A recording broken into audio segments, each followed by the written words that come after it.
Hi, my name is Isabella. I am an AEC major, Agriculture, Education, Communications, with a specialization in Communications and Leadership Development, and my passion is plants. So when I was in high school, I took a horticulture class, and I actually got my horticulture certification. So that helps me if I ever apply to a nursery or places like that.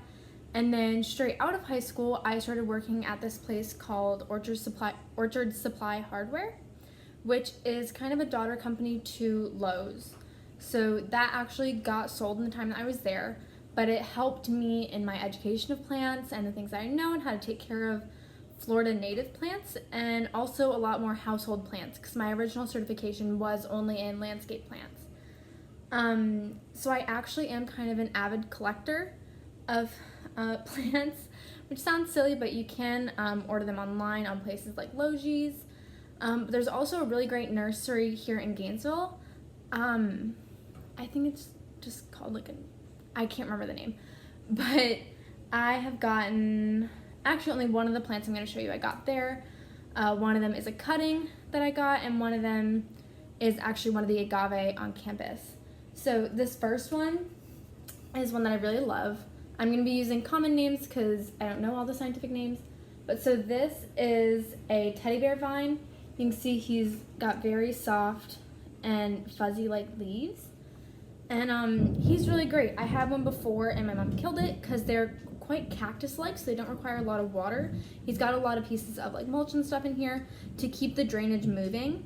And he's actually grown a lot in the last few weeks now that he is outside. So you can actually see what used to be undergrowth. So it's all dead because it never saw the sun because he was so piled on top of himself when I bought him. And I believe I bought him, my dog's in the way, but I actually bought him at the plant sale on campus at the garden. So that's a super cool spot to also get plants. This guy's from there too. I didn't know what he was when I first bought him, but after snooping around plant Instagram, which I do have a plant Instagram and follow probably over 100 accounts of people that just have plants, he is a goldfish plant. And the reason for that name is these cute little flowers that look like goldfish. So they're super cool, super fun. This is what a dead one would look like. So he's kind of going through what he's doing. And yeah, he's super great. Got these great waxy leaves. And he's just super great. I love him. He is super great in any kind of climate or condition. They specifically say to put them in low light with lots of water. He's done great with very minimal amounts of water before. He's done great in highlight. So I really appreciate him. This next one is a maidenhair fern. There's several different varieties of these kinds of ferns. Mine has some of the smallest leaflets that you can get.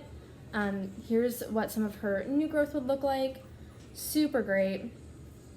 She's just, I just love how much she wiggles. Honestly, when I bought her, she just wiggles a lot. I think that's super cute. I got her here in Gainesville. And this one is a wandering Jew. I'm very sorry for that common name, but that's just what it is. So I actually got her as a cutting at Lowe's when they were bringing the racks of plants in. This little piece broke off that was no bigger than, it didn't go outside the rim of this pot. So yeah, and now she's grown really well. She's been moved around a lot. That's the thing with a lot with collecting plants, is that I do go on vacations, I do move around. We're all college students, and so it gets really difficult when a plant drops, when you give them to your mom and she gives them a shower for some reason and they get completely overwatered. But this last one is an agave. I'm sure you've seen a bunch of agave plants on campus. So this one, there's a giant agave behind McCarty Hall D, and it dropped all of its little babies. So this one actually does need to be repotted, but when I first grabbed it, it had absolutely no roots, which is something really cool, because propagations are super easy and super fun, especially for more succulent types, because they're so resilient. They can just sprout roots, it feels like, anywhere. Obviously, there's like specific rules and stuff like that, but I've had really good luck. Just depending on the succulent, I had a pencil cactus that I put just in straight dirt and it started growing. Same with like a string of bananas. But yeah, I'm really passionate about plants. I love them. I hope to incorporate them in my future. I'm starting my plant science minor. So I just took intro to plant science this past summer. And I just really am excited to have a lot more credible knowledge. Because a lot of what I do learn is just from the internet. So if I find an issue with my plant, I look it up immediately. I deal with it. I have a whole box of gardening stuff, which is so unrealistic for living in an apartment. But I like it, so I think it's really fun, and that's my passion. Thank you for watching.